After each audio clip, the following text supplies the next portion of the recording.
नमस्कार, बहुत स्वागत है आपका। आप देख रहे हैं सबसे बड़ा अखाड़ा। मैं हूं आपके साथ शिल्पा। क्या पीएफआई जैसे संगठन अपने मंसूबों में कामयाब रहे? क्या दंगे करवाकर देश को बदनाम करवाने वाले ग्रुप अपने मकसद में कामयाब हो गए? ये सवाल इसलिए क्योंकि आज देश को अंतर्राष्ट्रीय मंच पर फजीहत झेलनी पड़ी है। भारत के आंतरिक मामलों में अब पाकिस्तान, अफगानिस्तान और तुर्की जैसे देश भाषण दे रहे हैं। कानपुर हिंसा संयोग नहीं बल्कि एक सोची समझी साजिश थी, और ये हम इसलिए कह रहे हैं क्योंकि कानपुर में जिस दिन प्रधानमंत्री से लेकर राष्ट्रपति तक मौजूद थे, उसी दिन जानबूझकर बवाल किया गया। नुपुर शर्मा ने बयान 27 मई को दिया था, लेकिन हंगामा 3 जून को हुआ जब पीएम और राष्ट्रपति कानपुर में कार्यक्रम के लिए पहुंचे हुए थे। इसलिए सवाल उठता है कि क्या ये विवाद जानबूझकर खड़ा किया गया ताकि ऐसा माहौल बन सके? ऐसा हुआ भी। नुपुर शर्मा और नवीन जिंदल के बयान पर पहले कानपुर में हिंसा होती है, जमकर पथराव होता है, बमबाजी होती है और मामला फिर अंतर्राष्ट्रीय मुद्दा बन जाता है।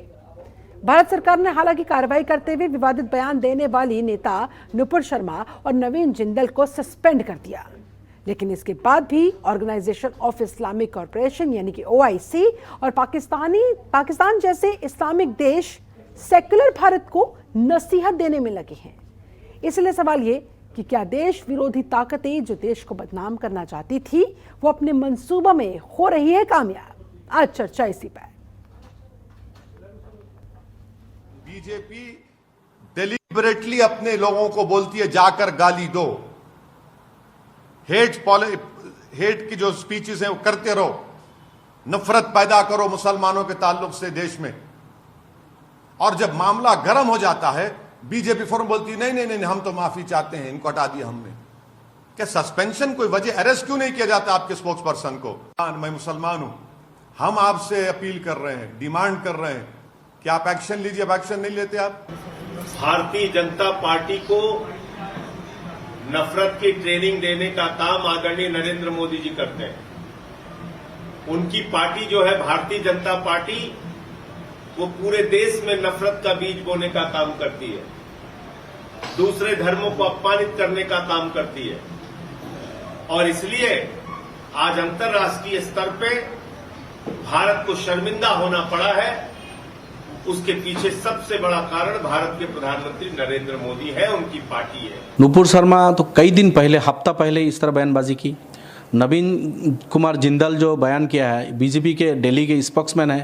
नुपुर शर्मा जिसको प्राइम मिनिस्टर फॉलो करते हैं, राजनाथ जी जिसको फॉलो करते हैं, पता नहीं होम मिनिस्टर भी फॉलो करते होंगे। उनके राष्ट्रीय प्रवक्ता है, एक महिला प्रवक्ता है।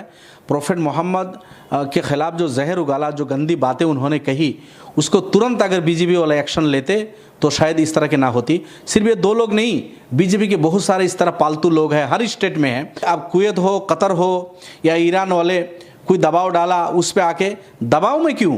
इंडिया को चाहिए कि किसी को दबाव डालने से पहले दूसरा मुल्क हम पे क्यों दबाव डालेगा? हम सब वाकई में जो हम करते हैं, हम सभी धर्मों का सम्मान करते हैं, लेकिन सवाल उन मानसिकता वालों से था मेरा जो कि लगातार भगवान श्री राम, माँ सीता, माँ जानकी, प्रभु ब्रह्मा जी के बारे में, हनुमान जी के बारे में, माँ सरस्वती के बारे में, माँ गायत्री के बारे में अनाप शनाप अनर्गल बातें लिख रहे हैं। मैंने उनसे ऐसी मानसिकता से जो अभद्र टिप्पणियां कर रहे हैं, नफरत फैला रहे हैं, उनसे मैंने एक सवाल पूछा था। उसका अर्थ ये नहीं कि मैं किसी की भावनाओं को ठेस पहुंचाना चाहता हूँ। तो तमाम प्रतिक्रियाएं आप देख रहे हैं, बवाल पर बवाल होता जा रहा है। बहुत सारे सवाल खड़े होते हुए, मसलन क्या कानपुर हिंसा की पहले से ही थी तैयारी, कि इसकी पूरी प्लानिंग प्लॉटिंग ऑलरेडी हो चुकी थी? क्योंकि बयान नुपुर शर्मा ने दिया था 27 मई को, ये पूरा हंगामा हुआ स्पेशली 3 जून को, उस दिन जिस दिन पीएम मोदी वहां पर पहुंचे हुए थे, राष्ट्रपति वहां पर पहुंचे हुए थे। क्या है कानपुर हिंसा का ये PFI connection popular front of India के साथ? क्या है ये संबंध? क्या हिंसा के जरिए अंतर्राष्ट्रीय साजिश हुई? क्या भारत को बदनाम करने की साजिश रची गई? आज इन्हीं तमाम सवालों के हम जवाब खोजेंगे।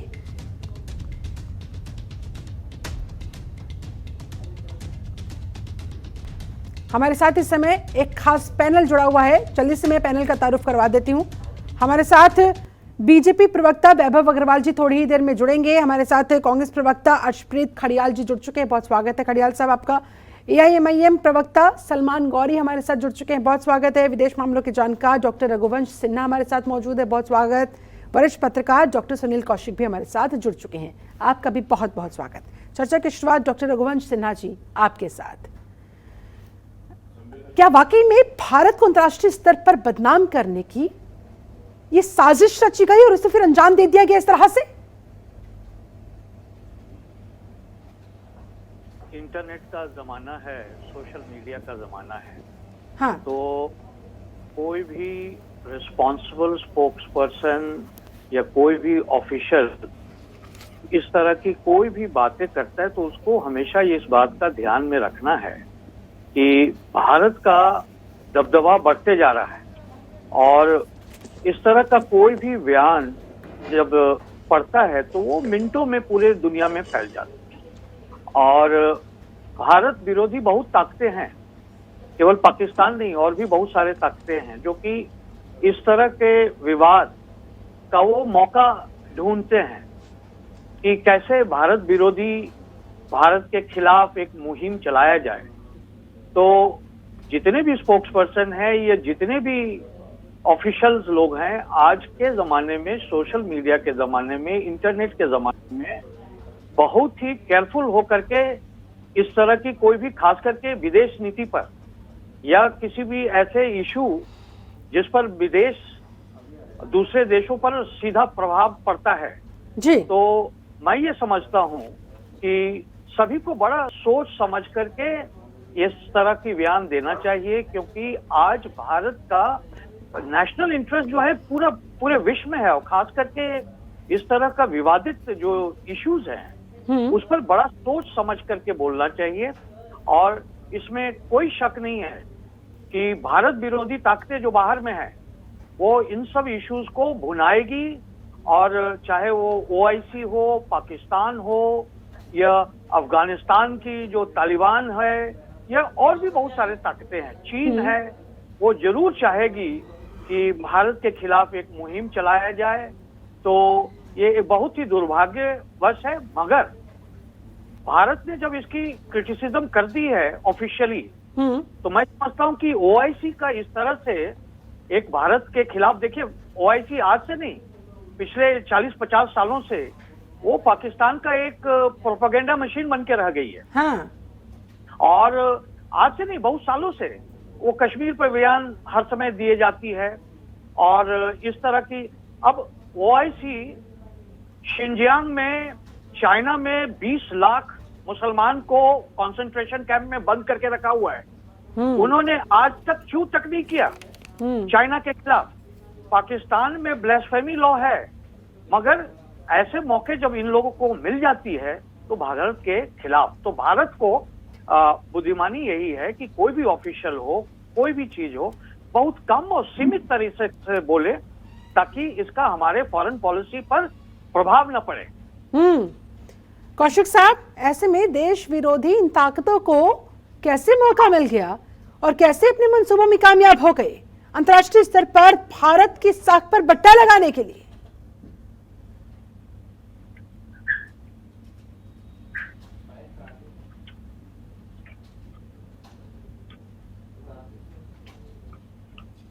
डॉक्टर सुनील कौशिक, मेरी आवाज आप तक पहुंच पा रही है सर? लगता है संपर्क हमारा कट गया, उनसे संपर्क साधने की करेंगे कोशिश। सलमान गौरी साहब हमारे साथ जुड़े हुए हैं, AIMIM के प्रवक्ता हैं। सलमान जी, आप क्या कहेंगे? ये ताकतें जो देश को बदनाम कर रही है, अंतर्राष्ट्रीय स्तर पर साजिश रची जा रही है और हम इस साजिश के शिकार होते जा रहे हैं। देखिए, देश का मसला है, कानपुर का मसला है, जो भी मसला है इंटरनली उससे सुलझा लिया जाएगा, लेकिन जब बात अंतर्राष्ट्रीय स्तर पर आती है तो जाहिर सी बात है, हिंदू हो मुसलमान हो, सबसे पहले हम एक हिंदुस्तानी हैं, हम सबको इस बात का ख्याल रखना चाहिए। मैम, सबसे पहले एक बात समझनी पड़ेगी, हम हिंदुस्तानी है, साथ में मुसलमान है। ये हमारी दो आंखें हैं। इन दोनों आंखों में एक तरफ मुसलमान है, एक तरफ हमारा, और हम एक तरफ से इंडियन है। अगर इन दोनों आंखों में से कोई आंख अगर हमारी तोड़ दी जाएगी तो हम अधूरे हो जाएंगे। तो हमारा मजहब और हमारा मुल्क दोनों हमें अजीज है। और दूसरी चीज, जिस तरीके से भी भाई साहब ने कहा वैसी साहब को लेकर, वैसी साहब को आपको पहचानना पड़ेगा कि इस वक्त देश की राजनीति में अगर कोई शख्स अपोजिशन हाँ। का रोल अदा कर रहा है, तो सिर्फ और सिर्फ असदुद्दीन ओवैसी है। हर महाज से आपको नजर आ रहे हैं, बाकी सारे लोगों ने तो अपने आप को नतमस्तक कर लिया है, अपाहिज कर लेकिन लिया है। सलमान जी, आपको लगता नहीं है ऑलरेडी हिंदू मुसलमान के बीच जो इस समय आप एक पहले चिंगारी बात भड़की तो हुई है करते हैं, और वैसे साहब उसे और भड़काने का काम कर रहे हैं? नहीं, आपने जो अभी भी सेंटेंस कहा, मैंने उस पर आपसे सवाल पूछा है, उसके बाद अपनी बात आप पूरा कीजिएगा, मैं समय दूंगी आपको। जी बताइए मैम। आपने कहा कि जिम्मेदारी के साथ सिर्फ ओवैसी साहब अपना फर्ज निभा रहे हैं, लेकिन ओवैसी साहब के उन बयानों से जिनमें वो बाकायदा भड़काने का काम कर रहे हैं, क्या समझा जाए, कैसे विश्वास कर लिया जाए? नहीं मैम, बिल्कुल वैसी साहब की बातों को आप अगर गलत मोमेंट पे ले जाएंगे, गलत मोड़ पे ले जाएंगे, तो आपको भड़कानी जैसी लग रही है। लेकिन हालात यही है ना कि हर जगह पर मुसलमानों को टारगेट किया जा रहा है, हर जगह पे। अभी अलीगढ़ के अंदर एक महिला खड़े होकर ये कहती है कि मुसलमानों की नमाजों पे पाबंदी लगा दो, जुम्मे की नमाज पढ़ने वाले सब आतंकी होते हैं। इस पर कोई सवाल नहीं करेगा। भाजपा क्या क्या रोल अदा कर रही है, किस तरीके से मुस्लिम दलित को परेशान करके रख रही है, इस पे सवाल नहीं होगा। ओवैसी साहब ने जो जुमले इस्तेमाल किए हैं वो बिल्कुल सही है। ओवैसी साहब ने जो कहा है वो बिल्कुल फैक्ट की बात उन्होंने रखी है, आपको समझना पड़ेगा। लेकिन आपको क्यों लगता है कि मुसलमान टारगेट पर है? कानपुर हिंसा मामले का अगर मैं बात करूं, पीएफआई कनेक्शन निकलकर उसमें सामने आ रहा है। अगर कहीं भी कोई भी चीज, चाहे वो हिंदू से जुड़ी हुई हो, मुसलमान से जुड़ी हुई हो, इलीगल होगी तो सर कार्रवाई तो होगी ना, मानेंगे आप? कार्रवाई होनी चाहिए, जुडिशियरी होनी चाहिए। लेकिन आज तक ये बताइए, मैं खुद बाइज्जत किताब एक है मैंने पढ़ा, कोई 17 साल के बाद बाइज्जत बरी हुए हैं, और जिनको वहाँ की पुलिस ने बाकायदा अपने केसेस में उनको मुजरिम करार दे दिया था, लेकिन सुप्रीम कोर्ट ने उनको 15 साल के बाद बाइज्जत बरी किया है। उनके खिलाफ अब तक मुकदमे नहीं दर्ज हुए। लेकिन कोई भी हादसा हिंदुस्तान के अंदर होता है तो सबसे पहले चंद मुसलमानों को पकड़कर कटघरे में खड़ा कर दिया जाता है, बगैर वेरीफाई किए हुए। किसी भी केस की पहले वेरीफाई होनी चाहिए ना, और मीडिया ट्रायल को उसको सबसे पहले केस में डाल दिया जाता है। किसी भी मुसलमान को सिर्फ लफ्ज मुसलमान आने के बाद मीडिया ट्रायल पे लग जाता है उस केस को लेकर। क्यों ऐसा करते हैं? ठीक है, क्यों ऐसा होता है, क्यों टारगेट पर लिया जा रहा है मुसलमानों को? वैभव अग्रवाल जी हमारे साथ जुड़े हुए। वैभव अग्रवाल जी साफ कह रहे हैं कि भाई बात बात पर घूम फिरकर सुई मुसलमानों पर आकर टिक जाती है, और इसी बात का जिक्र ओवैसी साहब जब कर देते हैं तो लोगों को मिर्ची लग जाती है। मैम ऐसे ही नहीं, प्रूफ के साथ कह रहा हूँ कि 16 साल 20 साल बाद बाइज्जत बरी। ठीक है, हाँ वो सुन रहे हैं, वैभव जी सुन रहे हैं, जवाब देंगे। शिल्पा जी, मुझे एक चीज ये समझनी है कि हम जो आज डिबेट कर रहे हैं वो हम किस मुद्दे पे डिबेट कर रहे हैं, क्योंकि अभी हम जो बात कर रहे हैं वो कर रहे हैं कि ओवैसी जी की जो असदुद्दीन ओवैसी की जो स्टेटमेंट्स हैं वो वैलिड हैं या नहीं, या फिर हम नहीं, उनके नेताओं के स्टेटमेंट्स की बिगड़े वैलिडिटी के बात कर पर रहे हैं, डिबेट या नहीं है। कानपुर हिंसा को लेकर, पीएफआई कनेक्शन को लेकर, और खास तौर पर ओआईसी देशों ने जिस तरह से रिएक्ट किया है, अंतर्राष्ट्रीय साजिश क्या ये हुई है, इस हिंसा के जरिए भारत को बदनाम करने की क्या ये साजिश रची गई है, इस पर चर्चा हो रही है। और ये कह रहे हैं कि भाई भारत को बदनाम करने की साजिश नहीं है, कह रहे हैं कि देश का मुसलमान डरा हुआ है, टारगेट पर है, इसलिए जानबूझकर ये सब चीजें हो रही है, और हम नहीं बोलेंगे तो कौन बोलेगा? नहीं, मैं इस चीज पे तो कमेंट करने के लिए सक्षम ही नहीं हूँ, क्योंकि भारत सरकार जिस मुद्दे पे ऑलरेडी बात कर रही है अंतरराष्ट्रीय पटल पे, उसमें मैं एक अंतरराष्ट्रीय राजनीतिक दल का प्रतिनिधित्व नहीं कर रहा हूँ। यहाँ पे मैं एक राष्ट्रीय राजनीतिक दल का प्रतिनिधित्व कर रहा हूँ, और जो कि मसला एक अंतरराष्ट्रीय पटल पर ऑलरेडी और मैं भारत सरकार का हिस्सा भी नहीं हूँ, तो जो मसला ऑलरेडी भारत सरकार एक लाइन पे लिए चल रही है और अपने आप में उसको ढाल रही है, मैं उस पे कमेंट करने के लिए सक्षम नहीं हूं। मुझे ये बोला गया था कि आज की लेकिन सर ठीक है, आप इस पर कमेंट नहीं करना चाहते हैं, this is your personal take, ठीक है, इन सब चीजों पे कमेंट नहीं करूंगा। ठीक है। नुपुर शर्मा को लेकर, नवीन जिंदल को लेकर इन लोगों का साफ कहना है कि भाई देखिए शुरुआत कहां से हुई, जहर फिजाओं में घोला किसने, और उसके बाद जब जहर बोओगे तो जहर की फसल ही फिर काटोगे, इस पर तो बोल सकते हैं सर। नहीं पता ये किसने बोला है, क्या बोला है, लेकिन अगर आप मेरे से ये पूछना चाहते हैं कि इस मुद्दे पर नुपुर शर्मा और नवीन कुमार जिंदल के साथ क्या हुआ और कैसे हुआ, और बिगड़े बोल हैं नहीं हैं, देखिए मैं आपको एक चीज बताता हूं कि पिछले 10 साल से, जब से भारत सरकार 2014 में जीतकर नरेंद्र मोदी की अगुवाई में आई है केंद्र की सत्ता में, तब से मैं सरकार का प्रतिनिधित्व कर रहा हूं कई चैनलों पर, कई मुद्दों पर, और सिर्फ केवल राष्ट्र में नहीं, अंतरराष्ट्रीय स्तर पर। और मैं आपको बताऊं कि कई डिफिकल्ट मुद्दे मेरे सामने आए जो कि अंतरराष्ट्रीय स्तर पर भी उठे, चाहे वो कर्नाटका के 2017-18 के इलेक्शंस हो, चाहे वो कथुआ रेप केस हो, चाहे वो ललित मोदी वसुंधरा राजे का केस हो, तो कई मुद्दे आए और कई ऐसे डिफिकल्ट मुद्दे आए जिस पे मैंने कमेंट भी किया और आगे बढ़कर पार्टी का मान सम्मान ध्यान रखते हुए बात करी। कई इसमें जब जम्मू कश्मीर की बात आती है तो जाहिर से हिंदू मुस्लिम एकता की बात भी आती है।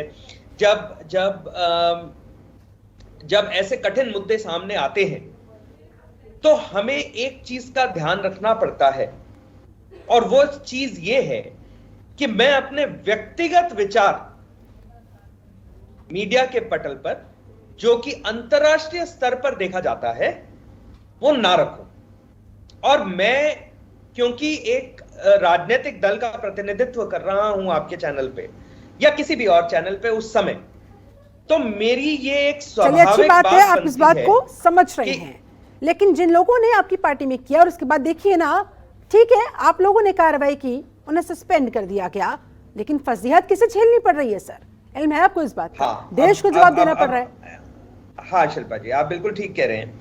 लेकिन इस सिक्के के ना 2-3 पहलू हैं। ये सिक्का एक 3D मेटावर्स वाला सिक्का है, और इस सिक्के के पहले पहलू को तो हमने ये देख लिया कि एक प्रतिनिधित्व करते हुए, एक पॉलिटिकल आइडियोलॉजी के साथ निभाते हुए और एक पॉलिटिकल पार्टी का मेंबर होते हुए आप अपने विचार एक अंतरराष्ट्रीय पटल पर किस तरह रखते हैं। आपको यह ध्यान देना पड़ेगा कि हाँ।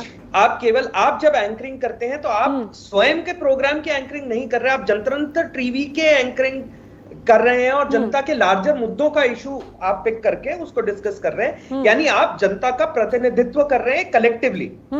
उसी तरह मैं जब यहाँ पे एक स्टेटमेंट देता हूं तो एक कलेक्टिवली प्रतिनिधित्व कर रहा हूं, और इस चीज को मेरे को सेंसिटाइजेशन होनी पड़ेगी, मैं सेंसिटिव होना पड़ूंगा। तो मैं जो बोलूंगा, मेरे शब्द इतने तुले हुए होने चाहिए, हाँ। जो कि पूरी पार्टी एक कम्युनिटी तो है, और क्या हाँ। है, हम लोग सब एक दल ही तो है, एक दल है ना, सब मिल गए ना अपन।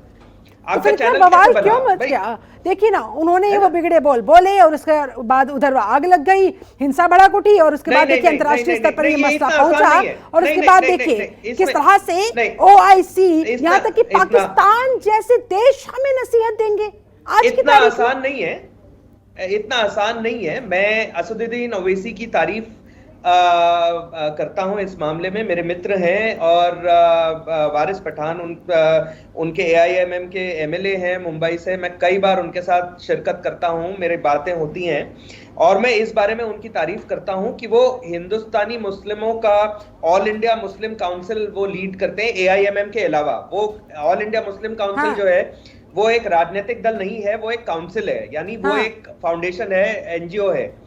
और वो NGO की तरफ से इस मुद्दे पर बोले, AIMM की तरफ से इस मुद्दे पर नहीं बोले। उन्होंने आज जब प्रेस कॉन्फ्रेंस भी करी तब भी उन्होंने AIMM की हैसियत से नहीं किया है। वो ठीक है, वो एक बोलते हैं, उन्होंने क्लियर बोला अपने शब्दों में कि मैं all India youth council, all India Muslim youth council को रिप्रेजेंट करता हूं। ठीक है सर, वो किसी भी हैसियत से बोले हो, लेकिन उनके शब्दों का इम्पैक्ट क्या पड़ रहा है, वो बड़ी तस्वीर, उसको पे गौर करना चाहिए। चलिए ठीक है सर, हमारे साथ और भी खास मेहमान जुड़े हुए हैं। मैं आपके पास लौटती हूँ। डॉक्टर सुनील कौशिक हमारे साथ जुड़े हुए हैं, वरिष्ठ पत्रकार हैं। कौशिक साहब, आप इसे किस तरह से देख रहे हैं कि वाकई में ये एक बाकायदा प्लानिंग के साथ, प्लॉटिंग के साथ साजिश रची गई, उसके बाद फिर इन मंसूबों को अंजाम भी दे दिया गया अंतर्राष्ट्रीय स्तर पर भारत को बदनाम करने के लिए? चलिए, कौशिक साहब का फोन कटा हुआ है। अशप्रीत खड़ियाल जी, आप इस पूरे मसले को, इस पूरे प्रकरण को किस तरह से देख रहे हैं? देखिए, जो हिंदुस्तान है, हिंदुस्तान जाना जाता है to be the world's largest democracy, और इस बात के लिए कि सभी धर्मों की, सभी सेक्ट के लोगों की एक बराबरी से इक्वली सबकी रिस्पेक्ट करता है, किसी में भेदभाव नहीं करता है। और हमारा जो प्रियम्बल भी है वो कहता है, we the people of India socialist sovereign secular democratic Republic.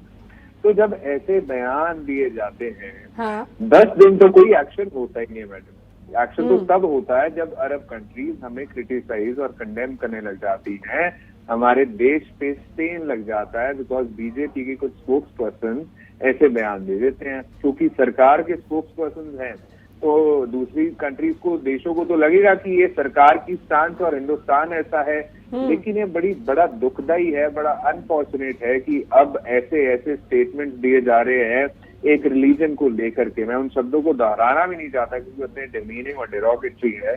और ये इन्होंने ना डिले तो किया ही किया, पहले तो माना ही नहीं कि गलत है जब एक्शन नहीं लिया, और उसके बाद डिले भी इसलिए हुआ, एक्शन इसलिए हुआ, वो भी एक्शन ही मैं कहूंगा जो इनको पार्टी से बाहर निकाला गया, बर्खास्त किया गया है, जब ऊपर से दबाव पड़ा और इनको अपनी छवि बचानी थी, उसके बाद इन्होंने किया है। लेकिन मैडम उसका देखिए, आप हमारे वाइस प्रेसिडेंट साहब, हिंदुस्तान के वाइस प्रेसिडेंट कोई छोटी बात नहीं है, उनका डिनर था वो कैंसिल किया। डिनर हमारे वाइस प्रेसिडेंट का, हिंदुस्तान के वाइस प्रेसिडेंट का 150 करोड़ लोगों के जो रिप्रेजेंटेटिव हैं, उनको बताइए डिनर उनका कैंसिल कर दिया। ये हिंदुस्तान पे क्या रिफ्लेक्ट करता है? दूसरा, जो हमारे एनवॉयज हैं जो हमने भेजे हुए हैं दूसरे देशों में, उनको सम्मन किया गया, जो पहली दफा हुआ है। इतने बुरे तरीके से, इतने डेरोगेटरी तरीके से पहले ऐसा नहीं हुआ था कभी। लेकिन जो बीजेपी की स्टार्स है वो दो चीजें हैं। एक तो कहते हैं हमारे व्यूज नहीं है, फ्रिंज एलिमेंट्स के हैं। अच्छा भाई, ये फ्रिंज एलिमेंट्स है तो फ्रिंज एलिमेंट्स के आपके स्पोक्स पर्सन में, आपके प्रवक्ता का फ्रिंज एलिमेंट्स है।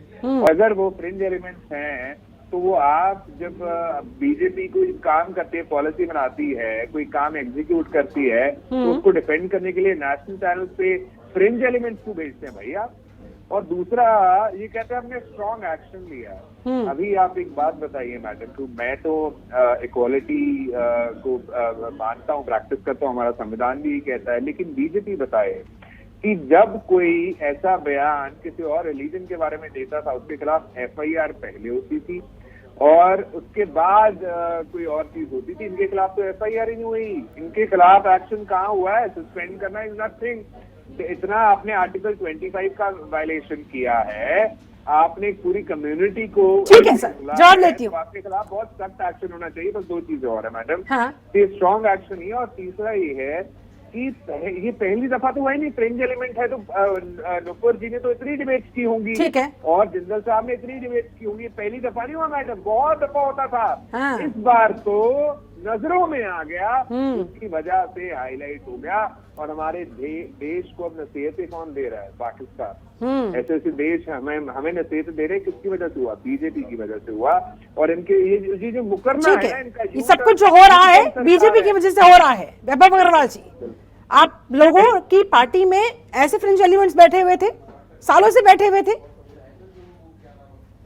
देखिए शिल्पा जी, मैं आपको एक बात बताऊं। सबसे पहले तो मैं अशप्रीत की ना थोड़ी सी इंफॉर्मेशन ठीक करना चाहूंगा कि वो राजनीतिक रूप से इसको एक राजनीतिक प्रारूप दे रहे हैं, जो कि ये राजनीतिक प्रारूप होना नहीं चाहिए, बट कोई बात नहीं, अगर वो बोल रहे हैं तो बोल रहे हैं। लेकिन मैं उनकी इंफॉर्मेशन को थोड़ा दुरुस्त करना चाहूंगा कि उपराष्ट्रपति वेंकैया नायडू जी का जो डिनर है वो कैंसिल नहीं किया गया। केवल कतर के डिनर वैसा ही हुआ जैसा होना था, केवल कतर के जो अमीर थे वो नहीं आए, उसके अंदर शिरकत नहीं कर पाए। वो क्यों नहीं कर पाए वो एक अलग बात है, वो मेरे और अशप्रीत के दायरे में नहीं आती है, क्योंकि हम सरकार का हिस्सा नहीं है। अगर सरकार उसके बारे में बताएगी तो आप RTI लगा के पूछ लें, अगर उसमें जवाब आ जाएगा तो बहुत बढ़िया, नहीं है तो नहीं है। तो मैं तो नहीं बता सकता, मैंने इंफॉर्मेशन ठीक कर दी उसकी। तो डिनर कैंसिल नहीं हुआ, ठीक है, पहली बात। दूसरी बात, मैं इनसे एक राजनीतिक प्रारूप से पूछूंगा और सलमान भाई से भी पूछूंगा कि जो हुआ सो हुआ, लेकिन क्या ये दोनों राजनीतिक प्रारूप से भारतीय हिंदुस्तानी होने के नाते बाहर के देशों का भारत की राजनीति में दखल अंदाजी करना या भारत के किसी मसले में दखल अंदाजी करना सही बताते हैं या गलत बताते हैं?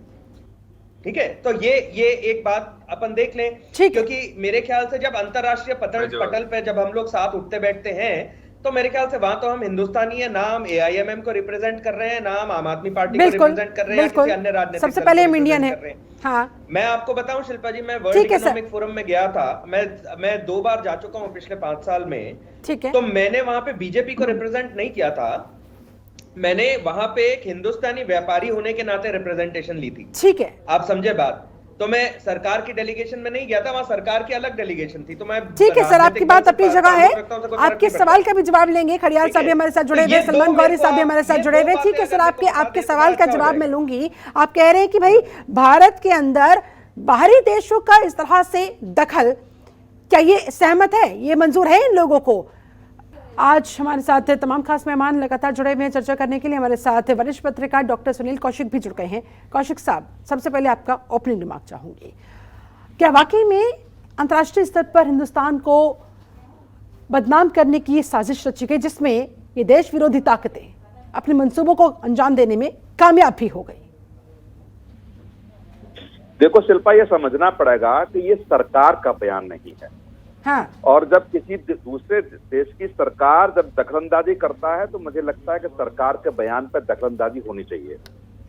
हर देश में तमाम राजनीतिक दल होते हैं और राजनीतिक दल क्या कह रहे हैं, राजनीतिक दल के लोग क्या कह रहे हैं, मुझे लगता है इसमें एक दूसरे के देश के खिलाफ बोलने की कोई आवश्यकता नहीं होती। किसी राजनीतिक दल के किसी नेता ने कहा, ये लगभग मुझे लगता है कि हर देश में ऐसा होता रहा है और होता भी है। लेकिन इस सरकार का प्रतिनिधि यदि इस तरीके का कोई बयान देता है तो मुझे लगता है कि दूसरे देश की सरकार को दखलंदाजी, लेकिन अगर ये सरकार का बयान नहीं था, बावजूद इसके ओआईसी के 57 देश, अन्य तमाम देशों की तरफ से आपत्ति दर्ज कराना, ये क्या दर्शा रहा है सर? नहीं, ये यही तो समझने की बात है, यही तो राजनीतिक दलों को समझने की बात है, देश की जनता को समझने की बात है कि जब ऐसे बयान जिसका कोई मतलब नहीं है, कोई कार्यक्रम नहीं था टीवी चैनल पर या किसी प्रवक्ता ने कुछ कहा और इस तरीके के बयान को तूल दिया गया, तो ये समझना पड़ेगा हर राजनीतिक दल के नेता को कि जब कोई 57 देश के जो देश हैं, जब वो उनका जो संगठन है वो इस दखलंदाजी दे रहा है, तो मुझे लगता है कि इस देश में हर राजनीतिक बयान ऐसा आता है, उस पर दखलंदाजी होनी चाहिए। लेकिन मेरा मानना है व्यक्तिगत तौर से इस दखलंदाजी का कोई मतलब नहीं है और भारत सरकार का झुकना मुझे लगता है कहीं ना कहीं मुझे अच्छा नहीं लगा। क्या ये चाहते हैं आप लोग अश्वित खड़ियाल जी? ठीक है सर, मैं आपके पास लौटती हूँ। अश्वित खड़ियाल जी, क्या यही चाहते थे आप, भारत सरकार को इस तरह से झुकना और इस तरह की दखल अंदाजी बाहरी देशों की मौका दे देना? आखिर क्यों? सिर्फ अपने पॉलिटिकल एजेंडास के तहत? देखिए, झुकना जो आपने शब्द का प्रयोग किया कि भारत सरकार का झुकना, और साहब ने भी किया, वो झुकना क्यों पड़ा? क्योंकि उनके जो पार्टी के स्पोक्स पर्सन हैं, जो प्रेस कॉन्फ्रेंसेस करते हैं सरकार के बिहेस्ट पे, बिहाफ पे, जो सरकार की स्टांस क्लियर करते हैं, अगर वो ऐसी बयान देंगे एक कम्युनिटी को लेकर के और गलत बयान है, हमारा सिर झुकाने वाला बयान है, हमारी निंदा होने वाला, नहीं तो गलत बयानबाजी पर एक्शन हुआ ना, वो सरकार का तो बयान नहीं था, यही तो कह रहे हैं कौशिक साहब। मैं एक चीज कहना चाहता हूँ, देखिए ये जो इनके स्पोक्स पर्सन हैं, सारी डिबेट्स में नेशनल स्पोक्स पर्सन जाते हैं नेशनल चैनल पे और प्रेस कॉन्फ्रेंसेस भी यही करते हैं, प्रेस कॉन्फ्रेंस करके स्टांस बताते हैं। तो अब तो बीजेपी मुकर रही है कि ये तो फ्रिंज एलिमेंट्स है, अगर फ्रिंज एलिमेंट्स है तो भाई भेजते क्यों थे इनको डिबेट्स पे, प्रेस कॉन्फ्रेंसेस क्यों करवाते थे, इनसे ये बताइए। अच्छा, हमारे देश का मसला था, देश के अंदर सॉर्ट आउट हो जाता तो बेहतर नहीं होता? यही सर, पहले जो वैभव जी ने सवाल पूछा आपसे भी और सलमान गौरी से भी, उस सवाल का भी जवाब दीजिएगा कि क्या ये दखलंदाजी आप लोगों को बर्दाश्त है, मंजूर है? जी, मैं हर एक सवाल का जवाब देता हूँ। जहां तक आपने कहा कि देश में ही सुलझ जाता तो क्या अच्छा ना होता, 10 दिन इनके पास टाइम था, कोई कुछ ना कहता, कोई कुछ भी इनसे अपॉलॉजी करने को ना कहता, लेकिन जब आपने बयान दे दिया गलत, उसके बावजूद एक्शन नहीं लिया क्योंकि आपका स्पोक्स पर्सन, आपका लीडर है, जिनको बड़े बड़े नेता, लीडर्स, मिनिस्टर्स फॉलो करते हैं, यहाँ तक कि शायद मोदी साहब भी करते हैं, तो साहब दुनिया बोलेगी ना, कितना चीज छुपाएंगे, कितना टाइम आप छुपा के रखेंगे इस चीज को। दूसरी बात, दखल अंदाजी को देख ली इन्होंने की हो रही है, लेकिन दखल अंदाजी का कारण नहीं देख रहे हैं, इनको थोड़ा इंट्रोस्पेक्ट करने की जरूरत है। और दूसरा, ये जो मेरे मित्र बैठे हैं बीजेपी के, मैं इनको जानता नहीं, देखा नहीं पहले, इनको नाम नहीं पता, लेकिन इनको मैं एक चीज कहना चाहता हूँ, ये कह रहे थे कि डिनर कैंसिल नहीं हुआ, ये हुआ वो हुआ, ना बता देना चाहता हूँ, इनकी थोड़ी दुरुस्ती कर दूं कि जो डिनर था that was to be hosted by Qatar deputy emir Venkaiah Naidu साहब, वाइस प्रेसिडेंट साहब को होस्ट करना था, तो उन्होंने तो होस्टिंग कैंसिल कर दी, अपने हिसाब से डिनर कैंसिल कर दिया। अब जब डेप्यूटी एमीर नहीं है, पहले बुलाया, होस्ट किया, कहा और उसके बाद उसको कैंसिल कर दिया, तो साहब ये साइन क्या है? आप खुद जानते हैं, पूरा देश जानता है, और उसकी वजह है वो स्टेटमेंट जिसकी वजह से आज हिंदुस्तान को एक क्रिटिसिज्म झेलना पड़ रहा है। चलिए ठीक है, बीजेपी को नीचा दिखाते दिखाते देश के ऊपर जब बात आ रही है कि आप लोगों को ये अच्छा लग रहा है, सलमान गौरी जी। मैं चीज क्लियर कर दूं, देश और सरकार में फर्क है मैडम। सरकार देश नहीं है, मैं एक चीज लास्ट चीज कह रहा हूँ। लेकिन जवाब तलब किसे किया गया है? आप जिन वेंकैया नायडू की बात कर रहे हैं, वाइस प्रेसिडेंट की बात कर रहे हैं, वो किसे रिप्रेजेंट कर रहे हैं खड़ियाल साहब? सरकार देश नहीं है, ये प्लीज क्लियर कर दीजिए। सरकार हमारी रिप्रेजेंटेटिव है, देश नहीं है। और रिप्रेजेंटेटिव का काम है कि अच्छी रिप्रेजेंटेशन कर, अच्छा काम करेंगे अप्रिशिएट करेंगे। हमें अच्छा लगता है जब अच्छा काम करती है बीजेपी, लेकिन अगर गलत काम हो रहा है, बुरा काम हो रहा है तो एक्शन लो। अगर नहीं लेंगे तो क्रिटिसिज्म ही होगा, और क्या होगा? और उसके बाद ये तो कह दिया कि क्रिटिसिज्म कर रहे हैं, ये नहीं देख रहे कि क्रिटिसिज्म क्यों हो रहा है। तो मैं बस बीजेपी, उसमें भी बीजेपी को जाने की आवश्यकता है। ठीक है, मैं वैभव जी के पास जाऊं उससे पहले सलमान गौरी जी, आप लोग भी काफी खुश हो रहे हैं सर इस दखलंदाजी पर, और एक और मौका मिल गया ये दिखाने का, ये जताने का, साबित करने का कि देखिए किस तरह से मुसलमानों को यहाँ पे टारगेट किया जा रहा है। मैम, हमारा देश अपनी जगह हमेशा है और रहेगा, और देश की सरबलंदी के लिए हमारी कुर्बानियां दुनिया जानती है, और रहती दुनिया तक हमारी कुर्बानियों को याद करेंगे। और देश को कभी भी मेरी खून की जब जरूरत पड़ी है तो लहू मेरे ही बहे हैं। और दूसरा मसला ये है कि जिस तरीके से नुपुर शर्मा ने हजरत आयशा सिद्दीका पे गलत बयानबाजी की, अभी तक उनको सिर्फ सस्पेंड पार्टी की तरफ से किया गया है। उस शख्स को सबसे पहले जेल की सलाखों के पीछे होना चाहिए था। मेरी बात आप पहले पूरी सुन लीजिए। बोलिए। किसी भी मजहब को लेकर कोई भी इंसान हो, चाहे वो सिख धर्म का हो, हिंदू मजहब का हो, जैन का हो, बुद्ध का हो, अगर किसी मजहब को टारगेट करता है तो उसको फौरन जेल भेजना चाहिए। एक ऐसी शख्सियत पे जो पूरी दुनिया को एक राह। ठीक है, संपर्क शायद कट गया है। वैभव अग्रवाल जी कह रहे हैं कि भाई सस्पेंशन से काम नहीं चलेगा। इन्होंने ऐसे वक्तव्य दिए हैं, नुपुर शर्मा हो, नवीन जिंदल हो, जो बर्दाश्त के काबिल नहीं है, जिसकी वजह से देश को जवाब देना पड़ रहा है। गिरफ्तारी क्यों नहीं हुई? कोई और होता, किसी और मजहब से होता तो गिरफ्तारी हो चुकी होती, एफआईआर दर्ज हो चुकी होती। हाँ शिल्पा, कोई बात नहीं, इन्होंने अगर जवाब नहीं दिया तो नहीं दिया, कोई बात नहीं। लेकिन अब ये अर्शप्रीत तो छोटे हैं, मेरे से अनुज हैं, लेकिन मेरे को जानते नहीं है। मैं 5000 घंटे किए मैंने टीवी पिछले 10 साल में। ये जब कर लेंगे तब बात करेंगे। मेरा नाम इन्होंने सुना नहीं है, कोई बात नहीं, लेकिन इनके जो आका है ना अरविंद केजरीवाल, वो मेरे को बहुत अच्छी तरह जानते हैं।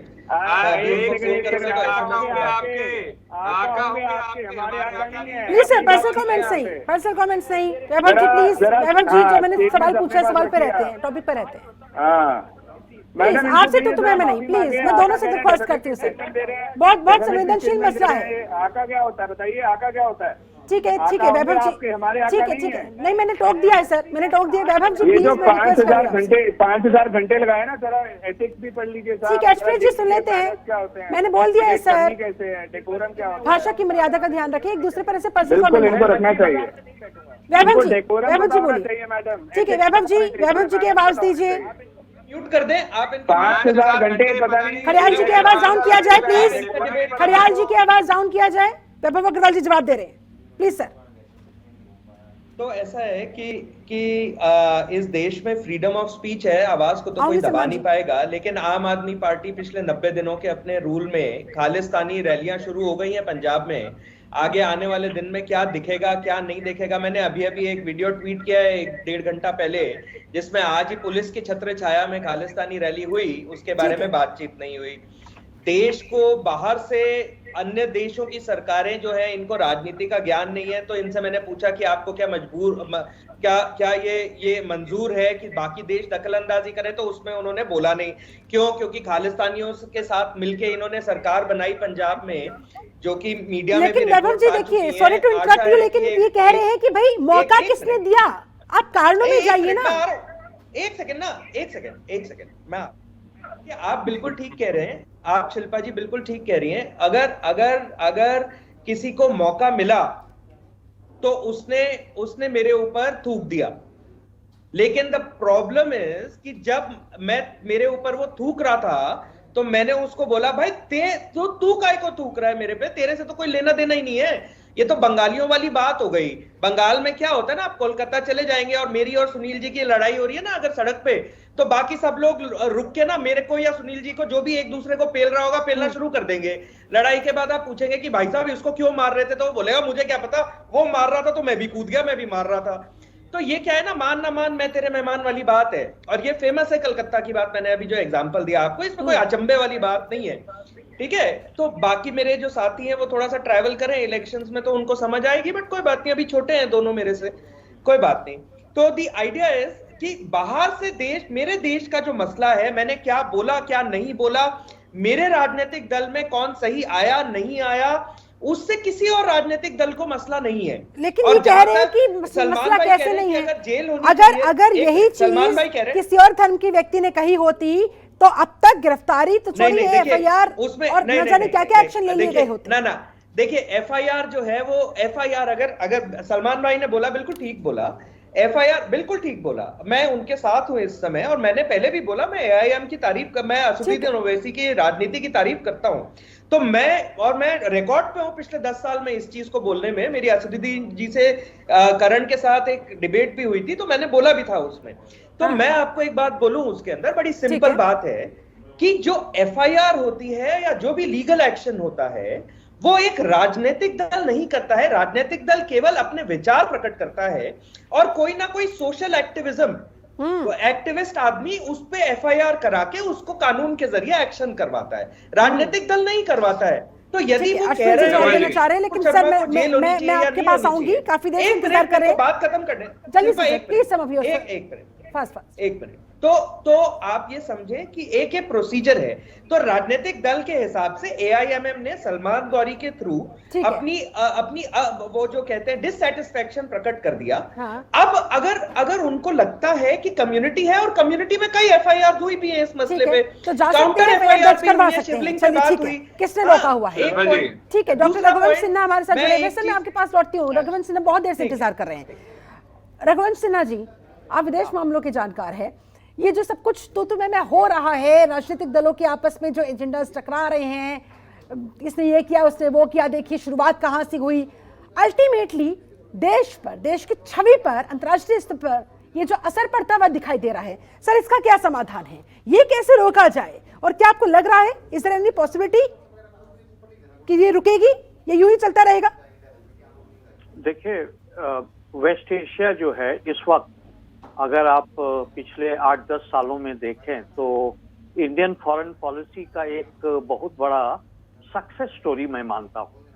और एक समय था जब खाड़ी देश एकदम प्रो पाकिस्तानी हुआ करती थी। हाँ। मगर आज आप देखिए, चाहे सऊदी अरेबिया हो, यूएई है, बहराइन है, ये जितने भी देश हैं सभी के साथ भारत का बड़ा घनिष्ठ संबंध है। तो ये इस तरह का जब मौका कभी आ जाता है तो भारत के जितने भी विरोधी हैं, चाहे चीन हो, चीन का बड़ा वहां पर लंबा चौड़ा रोल वो अदा करना चाहते हैं। हाँ। तो प्रॉब्लम ये है कि चाहे वो पाकिस्तान हो या चीन हो या दूसरे कोई भी देश हो, वो चाहते हैं कि इस तरह का जब भी कोई विवाद हो तो उसमें तरह तरह का एंगल डाल करके उसको भुनाया जाए। तो मैं ये समझता हूँ कि देखिए, जो विवाद हो रहा है भारत में वो बड़ा दुर्भाग्यपूर्ण है। मगर हमारे जितने भी विपक्ष के जो नेता हैं उनको भी देखिए, राजनीति आप कीजिए, बीजेपी को क्रिटिसाइज कीजिए, कोई प्रॉब्लम नहीं, ठीक है, प्रधानमंत्री को भी क्रिटिसाइज कीजिए। हाँ। मगर जब इस तरह का विदेश नीति की बात आ जाए और इस तरह का जब बहुत ही संवेदनशील मसला आ जाए, हाँ, इसमें धार्मिक है, इसमें इकोनॉमिक है, कल्चरल है, स्ट्रैटेजिक है, तो थोड़ा सा उसमें हम लोग को ध्यान देना चाहिए, क्योंकि वहां पर अगर कुछ गलत हो जाती है तो देश का बहुत बड़ा हानि होगा। क्योंकि देखिए, आज लाखों लाख लोग भारत से खाड़ी देश में काम करते हैं, ठीक है, और वहाँ वो कमाते हैं, वहाँ से पैसे आती है, और ये सभी के देश अभी जो पूरे विश्व में जो हालात है वो ऑयल और एनर्जी हमारे लिए इतना अहम है कि इस तरह का कोई भी ऐसा दुर्भाग्यपूर्ण लोकल प्रेशर के कारण किसी अगर भारत डेरोगेटरी विरोधी सेंटेंस कोई के कदम द्वारा लेते- उसे ताक पर नहीं रखा जा सकता।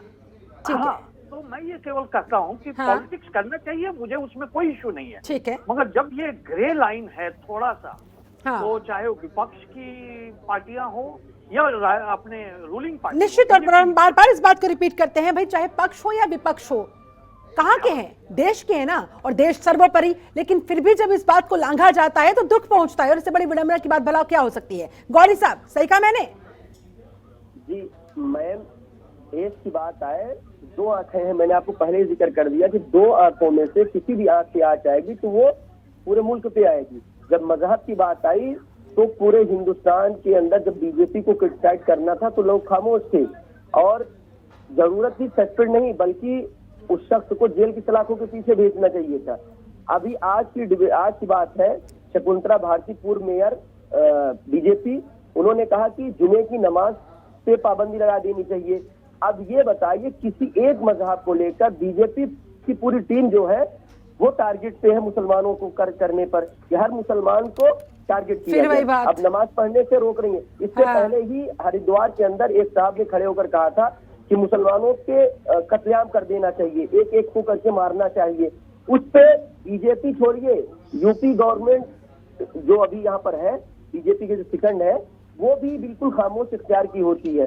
अब जब ये इंटरनेशनल प्रेशर पड़ता है तो अब ये कहते हैं कि हम लोगों को मुसलमानों की वजह से यहाँ पर हिंदुस्तान के अंदर रुसवा होना पड़ रहा है। ये बताइए अब तक क्यों गिरफ्तारी क्यों नहीं हुई, अब तक गिरफ्तारी क्यों नहीं, उसको हमको बता दें। वो कह रहे हैं किसने मना किया है, जाइए ना एफआईआर करवाइए, गिरफ्तारी करेगी, पुलिस का काम है, ये पॉलिटिकल पार्टी का काम नहीं। वो तो कह रहे हैं कि किसने रोका है, अपने किसी नुमाइंदे को भेज दीजिए। चलिए ठीक है, मैं सिर्फ रिक्वेस्ट नहीं कर रहा हूँ, पुलिस हाँ। प्रशासन के पास जमीयत उलमा हिंद गई है, हाँ, और जमीयत उलमा हिंद का आपने नाम सुना होगा, वो पूरी हाँ। टीम थी, लेकिन अब तक गिरफ्तारी क्यों नहीं हुई।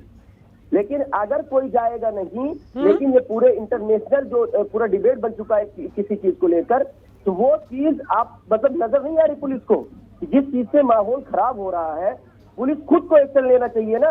किसी एक मजहब को लेकर टारगेट क्यों कर रही है ये बीजेपी के जो चंद लोग हैं। अच्छा वैभव जी, वो कह रहे हैं कि भाई नहीं हो गई पुलिस है? को नहीं दिखाई दे रहा है शकुंतला क्या, भारती गिरफ्तार पुलिस को करने खुद में से एक्शन आपको लेना आप चाहिए। बता दीजिए। ठीक है, ठीक है, अगर सुन लेते हैं, अगर वैभव जी पब्लिक कैसे पब्लिक की बात प्रशासन ही तो देखता है। मेरा जवाब ले लीजिए, मैं काफी टाइम से वेट कर रहा हूं, शिल्पा जी बोलिए। खड़ियाल जी आऊंगी आपके पास, एक सेकंड में हम ना शिल्पा जी जल्दी से आपका रिएक्शन वैभव जी। हम सलमान भाई जो कह रहे हैं शायद अपनी जगह ठीक है, लेकिन अगर दूसरा पक्ष इसमें देखें, एक राजनीतिक दल की हैसियत से तो मैं उस पर नहीं बोलूंगा, लेकिन अगर हम लोग सब एक मत है इस बारे में कि सारे जो रिलीजन हैं और हाँ। सारे जो हमारे धर्म हैं वो सारे इक्वल हैं और हम एक सेक्युलर देश हैं, तो अगर हम इसी तरह से हैं तो क्या हमारे मुस्लिम स्कॉलर्स ने या मुस्लिम क्लेरिक्स ने मीडिया में बैठ के या पब्लिक में बैठ के या फेसबुक पे सोशल मीडिया के जरिए शिवलिंग का मजाक नहीं उड़ाया? क्या उसकी भर्त्सना नहीं होनी चाहिए?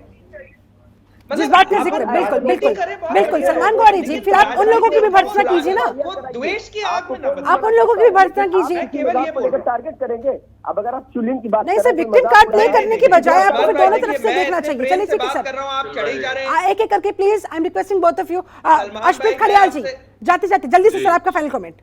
शिल्पा जी देखिए, नंबर एक, अगर कोई दूसरे रिलीजन का व्यक्ति होता, ऐसा बयान देता, तो उसके खिलाफ तुरंत एफआईआर होती, घंटों में दिनों में नहीं। इनमें तो 10 दिन लग गए, एफआईआर अभी भी नहीं हुई, मिनट्स में एफआईआर होती है। और विजिलेंट जो है ना, जो कानून को अपने हाथ में लेकर के बिल्कुल अपने विजिलेंट जी बिल्कुल देशद्रोही का उस पर टैग लग जाता और उसको बॉयकॉट भी कर देते, विजिलेंटेस भी आ जाते, बड़ा खुश हो जाता। लेकिन यहाँ पे कुछ हुआ नहीं, मेयर सस्पेंशन से कुछ नहीं होता। दूसरी बात ये है कि अभी भी ये दिल्ली करे, डिफेंड कर रहे हैं, या तो निकालते ना अनुपर जी को, अगर इतने ही सही है, अभी भी आप कह रहे डिफेंड करने की कोशिश कर रहे हैं, रखते पार्टी में, फिर आप एक साइड पे यू टर्न भी मार रहे हैं, दूसरी साइड पे डर भी रहे कि इमेज हमारी डाउन हो रही है, और तीसरी साइड पे अभी भी डिफेंड करे, तो बीजेपी खुद ही मुझे लगता है बड़ी कंफ्यूज है।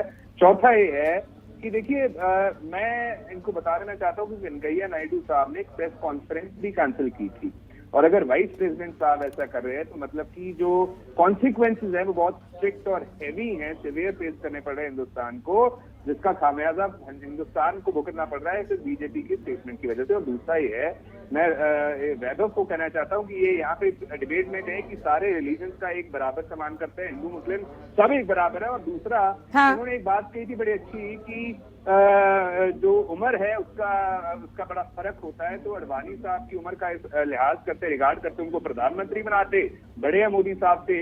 लेकिन जो अडवाणी साहब है उनको तो आपने बाहर का रास्ता दिखा दिया, मोदी साहब को बना दिया। तो जो जहां तक उम्र की बात है वो एक नंबर है, काम करता है तजुर्बा। तो जरा तजुर्बे को लेकर के आइए वैभव, और उसके बाद इस सवाल का जवाब दीजिए कि क्यों आपने 10 दिन लगाए एक्शन लेने में और अभी भी FIR। ठीक है, आपके मुताबिक एक्शन तब लिया गया जब अंतर्राष्ट्रीय दबाव बना। वैभव अग्रवाल, फाइनल कमेंट आपका। तो देखिए, एक पार्टी का अदना सा कार्यकर्ता हूँ। अर्शप्रीत बहुत बड़े लग रहे हैं, मेरे को सीनियर लग रहे हैं। तजुर्बा उम्र से, अगर उम्र एक नंबर है तो तजुर्बा, अब फिर सुनील कौशिक तो मेरे बच्चे ही हैं, मतलब फिर उस हिसाब से तो फिर ये अपने सिन्हा साहब, तो मतलब सिन्हा साहब के साथ तो मैं बोलूं क्या ही बोलूं मैं, तो वो तो तजुर्बा कैसे आता है उम्र बढ़ने से पहले वो मुझे नहीं पता है। बट मैं तो ऐसा है, मैं एक अदना सा कार्यकर्ता हूँ राजनीति का, और देश का एक अदना सा सिटीजन हूँ जिसके हाथ लंबे हैं, और जो मीडिया में जाना भी पहचाना भी जाता है अंतरराष्ट्रीय स्तर पर, अदना सा कार्यकर्ता हूँ। और जहां तक एक्सपीरियंस की बात है, मैं तो अर्शप्रीत से भी सीख लूंगा, मैं तो शिल्पा तोमर से भी सीख रहा हूँ, और सिन्हा साहब से भी सीख रहा हूँ, सुनील कौशिक से तो मैं रोज ही सीखता हूँ, सलमान गौरी तो मेरे मित्र हैं, उनसे जब विचारों का आदान प्रदान होता है, हम 2 बार पहले भी शायद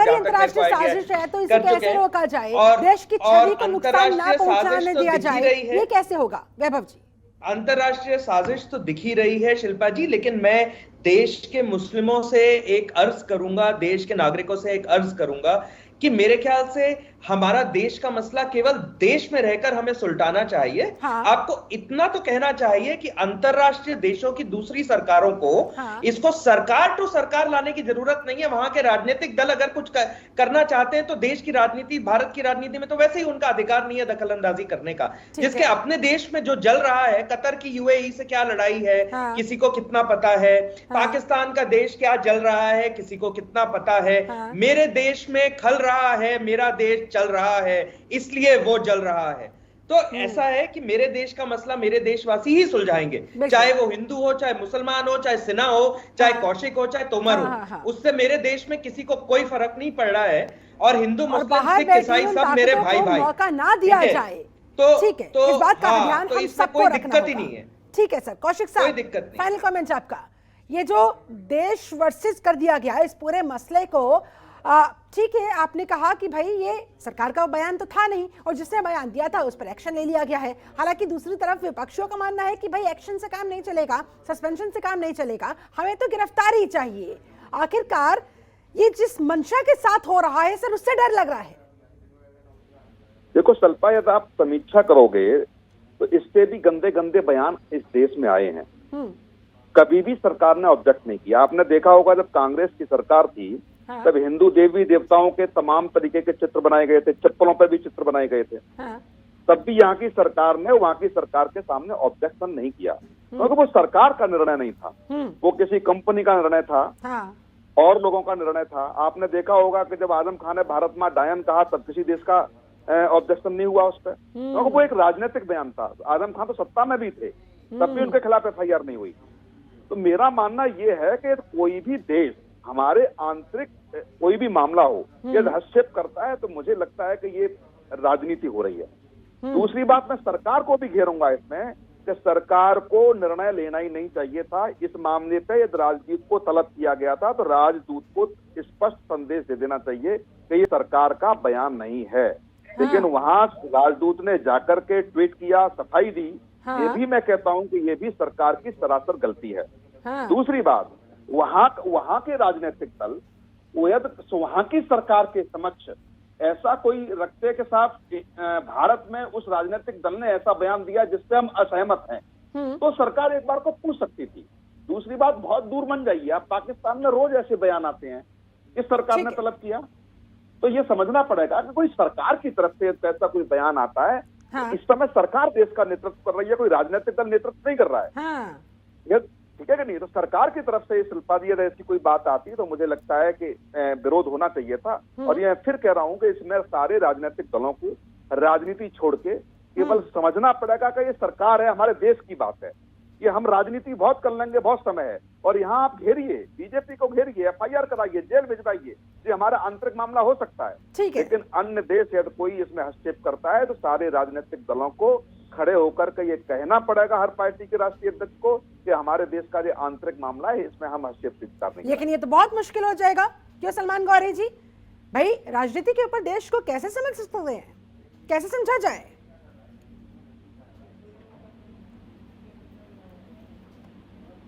सलमान गौरी, मेरी आवाज पहुंच रही है अब तक? लगता है संपर्क हमारा कट गया है। विदेश मामलों के जानकार हमारे साथ डॉक्टर रघुवंश सिन्हा जी। सिन्हा जी, जाते जाते आपका फाइनल कमेंट सर, आपको क्या लग रहा है किस तरफ ये पूरा मसला जाता हुआ और देश के साथ अंतर्राष्ट्रीय स्तर पर ये क्या होता हुआ?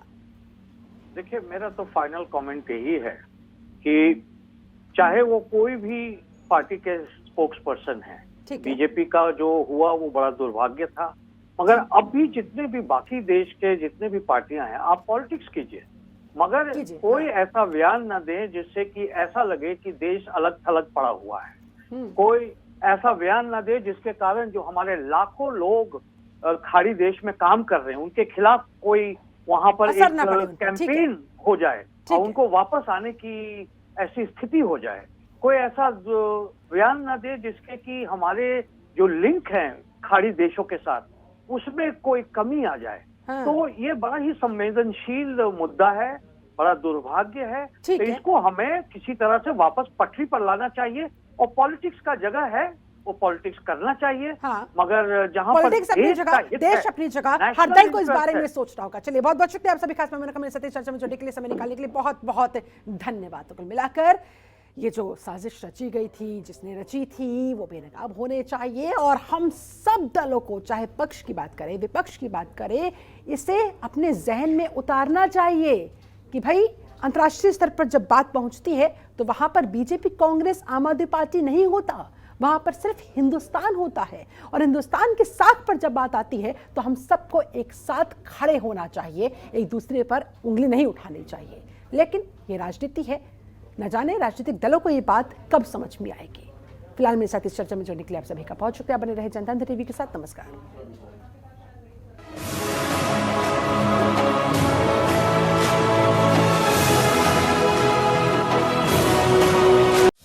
खबरों के निष्पक्ष विश्लेषण के लिए सब्सक्राइब करें Jantantra TV and press the bell icon. Never miss any update.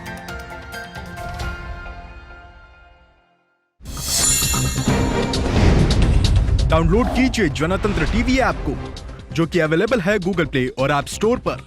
अधिक जानकारी के लिए अभी डाउनलोड करें।